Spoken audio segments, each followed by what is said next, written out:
and welcome to Instant Impact with Elise Archer. If you work in an industry where there's a lot of competition and a lot of noise, and quite frankly, I mean, who doesn't these days, right? I want you to pay attention and to listen to this episode. So on today's episode, I interviewed Charles Specht. He's the creator of a company called the Permission Group. And what he does is he teaches insurance agents how to build $1 million book of business. Now, whether you are an insurance agent or not, this interview is for you if you work in a cluttered industry, because one of the biggest things that I wanted to learn from Charles and that you're going to find out about today is how do you stand out when there's a lot of competition? How do you rise above the noise? How do you become the go-to person that people want to do business with? And whether you're in insurance, whether you're a coach, whether you're a trainer, an author, a speaker, or an entrepreneur of any sort, today's conversation is going to teach you what you need to know to become the go-to most valued resource for your clients and to stand out above all the competition in your space. So Charles is just a really cool, heart-led entrepreneur. I've gotten the pleasure of getting to know him over the past year, and I've just been blown away by his generosity, his kindness, his heart, and how he really, really, truly wants to serve and help the people that he works with. And so I can't wait to introduce you to Charles, and you're going to learn so much about building an influential reputation in your space through this episode. So without further ado, guys, get ready to learn from the one and only Charles Specht. Charles, welcome to the Instant Impact Podcast. It is so good to have you here today.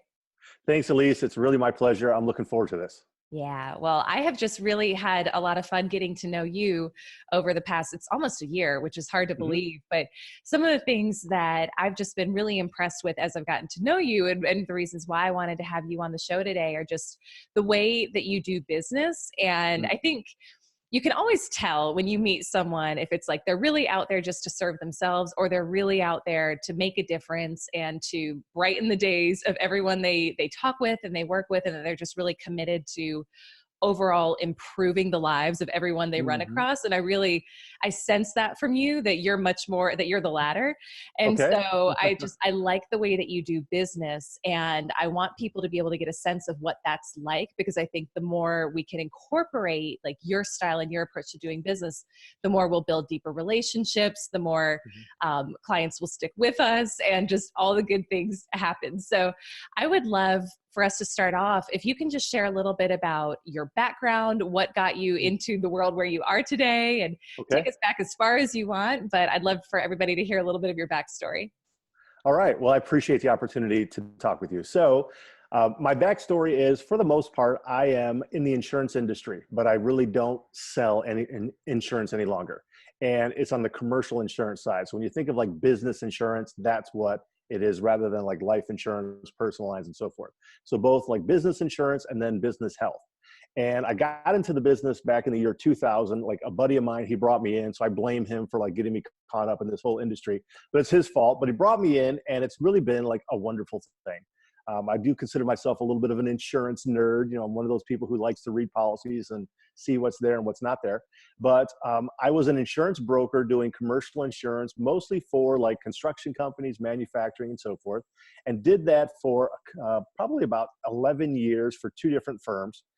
Ended up with a very large publicly traded insurance agency, well over a couple $2 billion of revenue.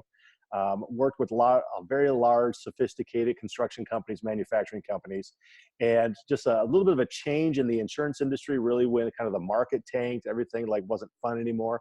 So I kind of felt like this was an opportunity for me to get away from really the corporate side of insurance and do what I really enjoyed a little bit more, which was like consultative sales, just like helping people in what they're doing. So I sold what was called the book of business. I sold my book of business on a 3-year buyout. And at that time, I opened up a consulting firm. And the consulting firm was a little bit different than even what I'm doing now. But back when I opened it up in 2011, I was being contracted directly by the insurance buyer. So large manufacturing companies, construction companies would hire me to help with loss control, risk management. And by the way, when I'm talking to like these companies, they're paying like many hundreds of thousands, if not millions of dollars for insurance premiums. So these are very large accounts, okay? So they would hire me and I would help them, and I would manage their insurance agent just to make sure their insurance agent was doing what they're supposed to be doing, you know, not like hiding anything, just being above board. So I did that for a few years, and I really began to see that, gosh, these insurance buyers, they don't know how to pick an insurance agent who they really knows what they're doing. They don't know how to trust an insurance agent. Trust me, there's a lot of like trust issues in that industry. And so I just began realizing that a lot of these agents, would contact my client and ask to offer a quote and so forth. And they didn't know what their brand was. They didn't know what their differentiation was. They didn't know how to market themselves. And so I kind of made a little bit of a pivot after about 3 years of doing that. I started to work with some insurance agents on really kind of just helping them figuring out their brand messaging and really how to offer that to their prospect going forward so that they would be trusted and that they could then be the insurance agent for them going forward. And it really has just been a wonderful transition. I'm pretty much now doing that about 95% of my time now, working directly with the insurance agents.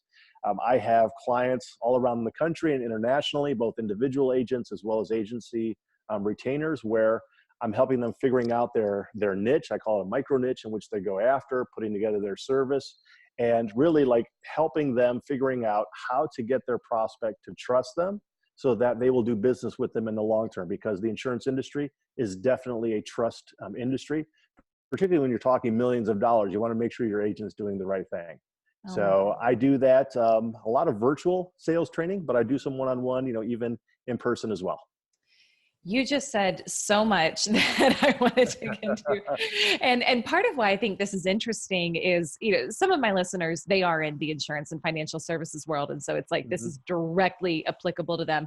But even if you're not in the insurance and financial services world, everything that you just said, Charles, applies to anyone who's out there in a revenue producing position, who's trying to go out and create new client relationships, new business partnerships. So I want to dig into a couple of things you said. And one is just thinking about when you're in a competitive industry, and it's often a price game, right? Like so many people they'll play the price game. The only way they're going to get the business is by being the cheapest.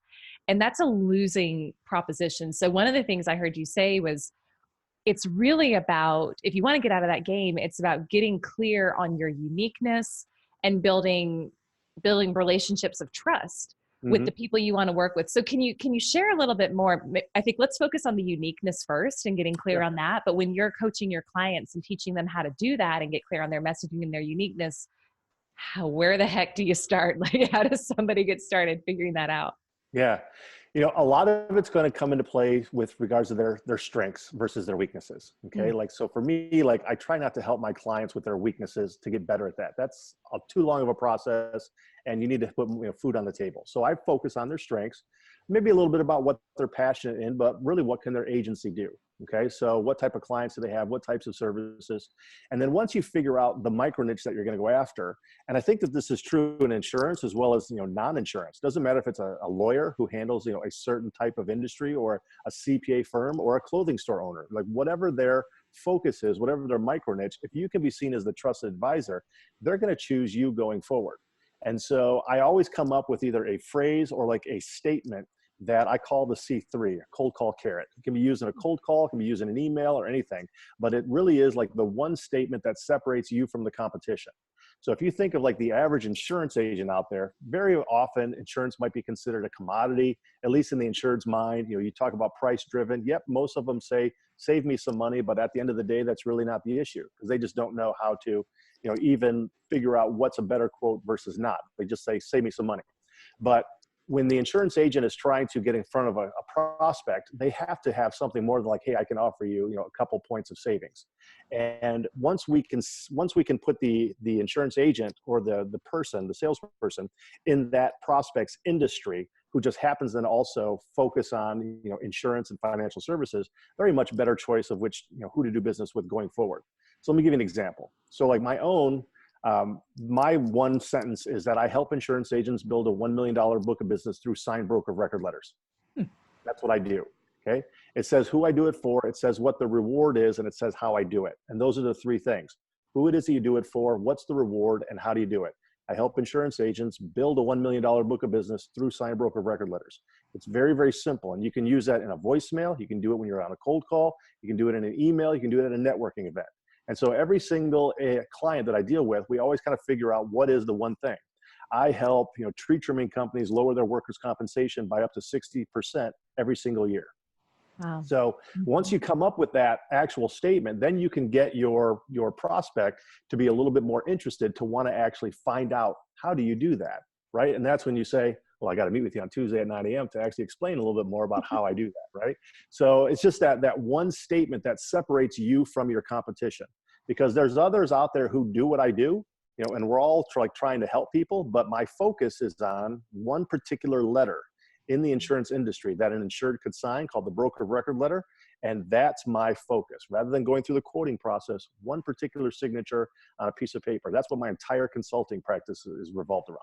I love that. And it's so simple. And as I'm thinking about all the people I know, it's like, very few of them have that statement, right? What did you call it? The Yeah. C3 Yeah, I call it statement? my C3, my cold call carrot. So Yeah. good. I absolutely love that. So talk to me a little bit, Charles, about establishing your micro niche, because that is, when we're working with clients on building their personal brands, like I think you and I, we probably do similar things, right? You do it very specifically for the insurance agency, but for insurance agents, but so many people are afraid to be too specific and too narrow. And they're like, well, if I say I'm going specifically after XYZ type of client, then I'm going to miss out on so many opportunities. So what would be the proper mindset around, how should we be thinking about developing a micro niche? Like, why would that even be important? And how do we get over the fear of being too narrow and too specific? Right. And you use the word mindset, and you nailed it. I mean, that really is, it's all up here, 100% up there. Like, how many clients can I actually have that I'm like working with? You know what? Maybe 50, okay, 60 that I can like really manage. Like, I don't need to market, to 30,000 different people out there. I just need to find my 50, and then I'm going to be very, very, happy going forward. And it doesn't matter if it's a CPA or a lawyer or whatever it is. There's a certain number of clients that you can actually handle, and once you hit that number, you're going to hit your ceiling. So because of that, what we want to do is we want to get to that number as quickly as possible, and you're going to be in a much better position going small rather than going big. It really is that. I can tell you that property and casualty insurance agents who handle business insurance get this more than health insurance agents. Health insurance agents think they can do everything. They can insure anybody, but property and casualty, it's definitely a different world.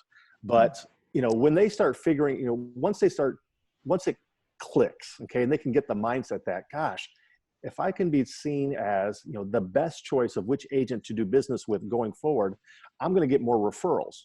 I'm actually going to be able to get more appointments. They're going to sign over their insurance to me a lot more than if I just come across as a generalist agent who calls them, a few months beforehand and says, okay, maybe I can offer you a quote and save you a few dollars.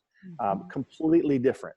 Now, with regards to the micro niche, because I call it micro niching, not just niching. Like, there's a lot of different people out there that say, I'm an insurance agent to the construction industry. What's too big?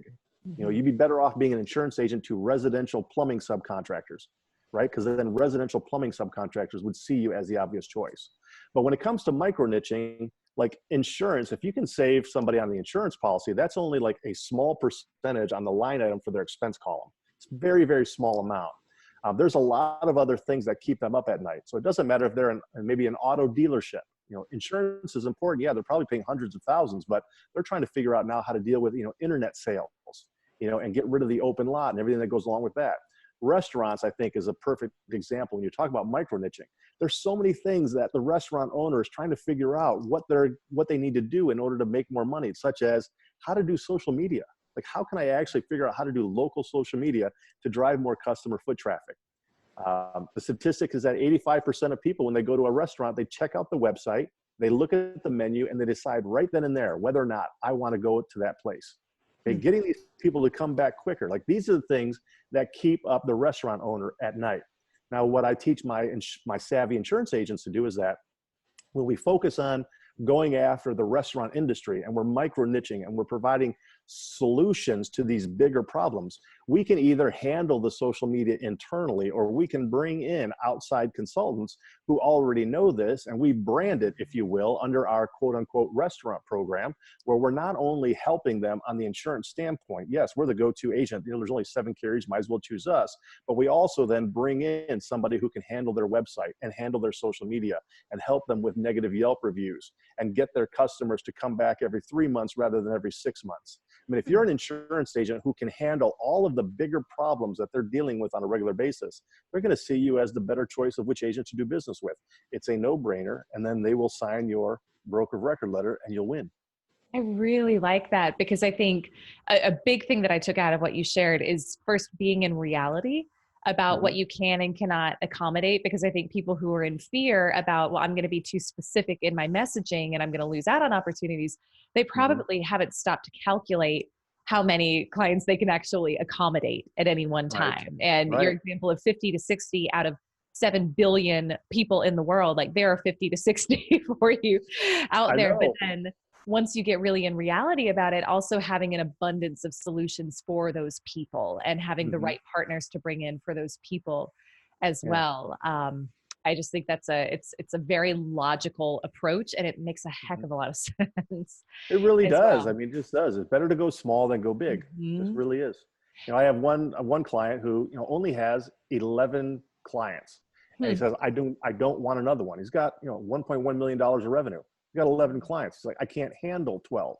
Wow. 11 is his ceiling. That's what he was going after. So, it just kind of depends upon what type of accounts you're going to go after, what size revenue you want, and you Yeah. back into it based upon the number of clients that really you can handle. It really is simple math, but as you said, mindset, it's all up Yeah. here. It really Yeah. is. I'm curious to hear your thoughts on the positioning of in the C3 statement. So for yours, for example, helping agents build $1 million book of business. So Hmm. I'm assuming you have some clients who have built much larger and you have some clients who have built much smaller. Do you Hmm. typically, but you also have to put together something that's catchy and attractive, right? So I'm just thinking about, what do you typically promise in that statement? Do you go for like the top line of what your clients would typically expect? Do you go, I would assume you would, but how do you think through what you Hmm. might promise as far as results in that C3 statement? Yeah, so that's definitely part of like when we're figuring out the micro niche and whatever it is that you're going to go after, like what can I legitimately offer to these business owners going forward? And you're going to come up with your average, and then as well as like best case scenario, this is what you're going to get. Now, for me, $1 million book of business, for a lot of insurance agents, it's kind of like the milestone. Like if you can hit that, like, it's less than 5% of insurance agents are out there that are even close to that. Now, there's some that like have legitimately $9 million. There's making $9 million, like insuring airports and things like that. Like they can write a lot. Your average insurance agent's probably stuck somewhere between $0 to $500,000. Okay, somewhere Mm-hmm. in between there. So my carrot is large enough where most insurance agents are saying, I would like to be able to attain that. Okay, how do Mm-hmm. I do that? And because I also have been in the insurance industry, I understand the rat race of like trying to do all of these quotes and then not really getting the business because they didn't figure out what the prospect really wanted at the end of the day. Price isn't king, by the way. It's just not king whatsoever. So there's a lot more that comes into it when you are trying to figure out your statement. But you got to figure out who you're trying to like help. So in the insurance industry, I'm not going after underwriters. I'm not going after account managers. I'm not going after, those types of people. I'm going after insurance agents, and I'm not going after like your captive agents like State Farm, Farmers, things like that. I have a very unique, um, you know, st- uh, subset of people that I'm trying to go after, salespeople that are in an independent agent. And that's all that I do. So everything that I put out on LinkedIn, for example, 100% on my profile is for that particular niche. So I know who I'm trying to serve. I know what their goal is. And the broker of record letter, it removes a lot of the frustration. And I think that's the important part. It removes a lot of the frustration that the typical insurance agent has because they can typically spend 95% of their career quoting on stuff and never winning. So Mm. statistically speaking, the incumbent insurance agent is going to retain that same client 92% of the time every single year, which means that any agent going out to quote, they're going to lose 92% of the time. Their career, 92% of their career is wasted, okay, by not getting clients. And so I help them alleviate that. I know that that's a frustration. So I have a reward that's significant enough. I know that it will attract a lot of people just based upon that.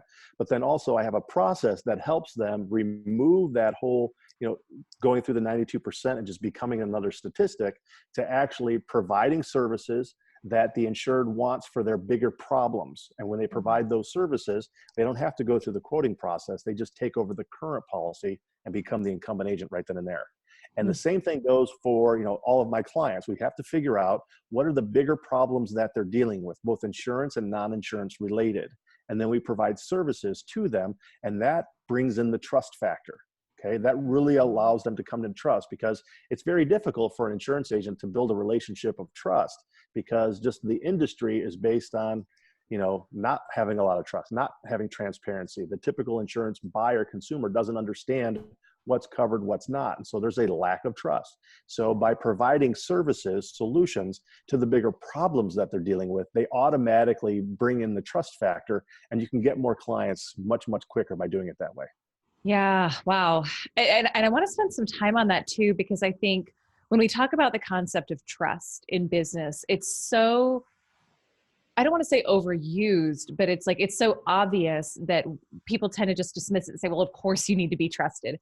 But when I Right. think about the number one factor, like the number one determining factor that makes or breaks buying decisions for me, it's trust. Like I literally this past 2 weeks, I've been looking for a coach, because one of my goals for this year is to set up structures in my business to be able to reach Mhm. 7 figures. And so it's like, I've never done that before. So I need to hire a coach.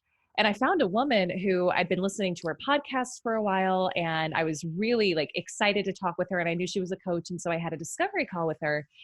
And at the end, she quoted me about 3 times what I was expecting to pay. And Mhm. so I kind of went into, okay, like it's way more than I thought it was going to be. I'm willing to try to figure out how to make the money work, because I really wanted to work with her. And then after the fact, so I said, let me get back to you. I need a couple days to figure out the money piece. After the fact, I go on her website, and there's not one client testimonial. And she Mhm. had sounded so great on her podcast that I was sold through that. But then when she quoted me a rate that was much higher than I anticipated, I thought, well, let me just see if there's some client feedback. And Mhm. I went and asked for some testimonials, because there weren't any on her website, and she couldn't produce any. And so Mhm. it was just automatic, like, there's no way I'm giving you this amount of money when Right. you can't make me feel like I can trust you. But then the funny thing is, like 3 days later, I found another coach who was actually right that same amount, and I gave her that money. And Yeah. it was, I trusted her. I felt more comfortable with her messaging. So long story short, it's Mhm. really important. And I'd like to hear from you, when you're working with your clients, are Mhm. there specific actionable things that you're advising them to do to better create that trust and deepen that relationship? Is it more of a mindset? Like, walk me through what are some of the things that you would teach your clients to do and encourage your clients to do? Right. Well, from an insurance agent standpoint, when we're talking about these commercial accounts where they're paying, hundreds of thousands, if not millions of dollars for premium, they want to make sure that they don't choose a lemon. Okay. They don't want to go and do business with the wrong insurance agent, because it'll just cost them more. Um, what what alleviates the problem with a lack of trust is showing a prospect, I call it a timeline of services. It's a 12-month picture of what doing business with you is going to look like. Hmm. Okay. Most salespeople out there, regardless of their industry, they'll promise the sun, moon, and stars, and they're not going to do it like immorally or unethically. They don't know how to really get their value across, and so they're just saying these things verbally, but they don't actually follow through at the end of the day. Okay. So what I do with my clients is we put together a 12-month timeline of services, because your typical policy is going to be 12 months. But we want to show the prospect, okay, on April 14th, we're going to do this particular service with the outcome expected to be this. On September 17th, this service is going to take place with the expectation that this is going to happen. We're going to do quarterly claims reviews on this date, and these are the people who are going to do it. And so by putting it in writing, and trust me, I would suspect that regardless of whatever industry your listeners are in, okay, the vast majority of their competition are not doing anything like that. Okay. Mm. They promise a lot of things verbally, but they don't actually put it in writing with specificity. So when we do that, it immediately creates trust, especially when it's branded for a particular industry in a micro niche. So if you got a residential plumbing subcontractor and you're showing him or her, the 12-month timeline of services that you are going to provide to them over the course of that 12 months, they can then see dates. That does create a lot of trust, that they realize that, okay, if I do business with Charles is going to provide these things. I would be better off than just, going with somebody who's just promising me everything, but actually has nothing to show for it. Hmm. Getting back to testimonials, yeah, I have a lot on my website because I know they work. They work in late night television, right? When you watch infomercials, it's the testimonial. The testimonial sells. And just your example, that person, that coach, lost some business because she had no testimonials. Maybe she has them, but she just has not utilized them. That does create a lot of trust. It's one thing for someone to say, I can save you 35%, with my particular service or my product. But then if you can show 3 satisfied customers where you've actually been able to follow through on this, then your typical prospect says they've been able to do this. They're saying they're able to do this. They have it in writing that they're able to do this. I think they can do that for me as well. Much, much stronger position. Yeah, it's interesting. I wasn't sure what you were going to say there. I wasn't expecting that, but I think it's fascinating because it's really like it's demonstrating expertise. It's demonstrating that you know what you're doing. It's demonstrating a level of professionalism that, hey, we know exactly on this date, this is what's going to happen. And then also just creating the vision of what Mm-hmm. it's going to be like to work with you. And I think that's something where, we stop short a lot of times in our Yeah. messaging and our client interactions. I want to ask you about one other thing before we wrap up here, because one of the things that I think you do really well, and clearly you teach your clients to do this, but you personally do it well too, is just establishing your own personal brand. And one Mm-hmm. of the things that really stands out about the way that you do it is, at least on Facebook, I don't know as much on Instagram, I have to think back, but at least on Facebook, you share a lot about your family, and you've got Mm-hmm. great business advice. You've got great quotes, like great business branding, but then you also share a lot about your family and your personal life. And one of the questions I hear a lot of times from people is, well, I don't know how much of that I should share. Is it TMI?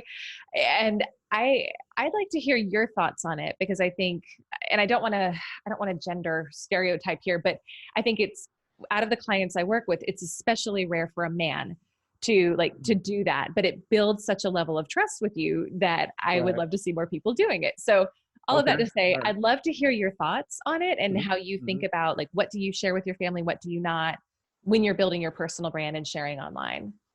Okay, good. Well, you've probably heard of it. You do business with those you know, like, and trust, right? And so we're talking about the trust factor, but then do they know you and do they like you? And one of the reasons why like social media doesn't really work for the big brands like Coca-Cola, Pepsi, is because there's no face behind, who it is that you're working with. And I truly believe that in any kind of, a service relationship where we're dealing with people, one-on-one, or even like B2B, like they want to know who they're doing business with. They want to know you, not just like what you know, but they want to know you. And it's a lot easier for them to get to know you when you are like open and transparent. Like, this is who I am. Yeah, I'm married. I've got 5 kids. You know what? Life is hard right now. I have my own business, and there's struggles. There's times in which there's highs, and there's definitely times in which there's lows. So if we can be open and transparent with just where we're at, I do believe that our typical, prospect will relate with us better. Okay, they Mm-hmm. will. I know that there's probably about, I'd say, 6 to 10 other people out there who do what I do, maybe what I would consider on my level. Okay, they've been around the block a few times. But I also know, like, there's a couple who, like, I have never seen him do a video. Okay? Mm. I've never seen him do a video. He's written a book, but I've never actually seen him do a video. He's just not there. And I know that a lot of people don't do business with him just because they actually don't know him. So I do feel that being open, being transparent on social media will be the difference between making a lot of money and not actually getting a lot of money, because people do business with those they trust, but they also want to know and like you. Yeah. Like, if they don't like you, they're not going to do business with you. They might trust that you can actually provide what you say you're going to do, but if they don't like you, they're not going to do business with you. And so the know and like is actually very easy to present yourself just by being available on social media and maybe doing a video here and there. Like, I do videos, I have some professional ones, with backdrops and everything. And then I have some where I'm just sitting in front of a cell phone, just talking. And I've actually gotten a lot of clients out of just the ones where I'm doing on a cell phone, just saying, hey, I'm struggling with this issue. Here's how I handled it, in the past. Maybe you can do the same thing as well, just by being open and helpful. It's amazing what you will get when you're helpful.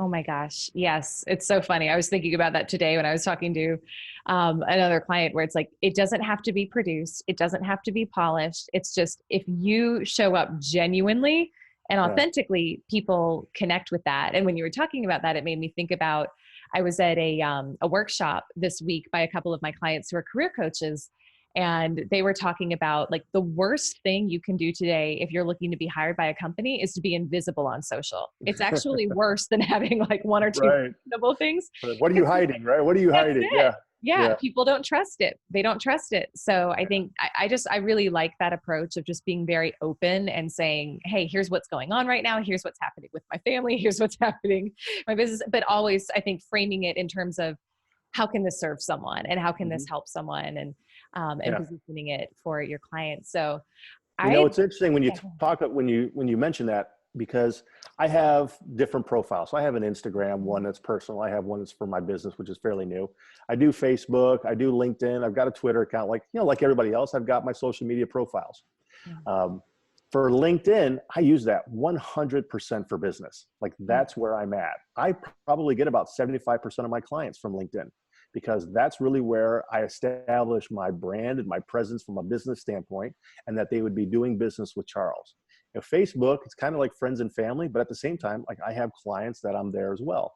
Instagram is a little bit different. Every platform is different, but it depends upon where your potential client is at. If your client's on Instagram, you better be on Instagram and be open and transparent. Mine just happens to be on LinkedIn. So I have like chosen to go all in on that particular platform.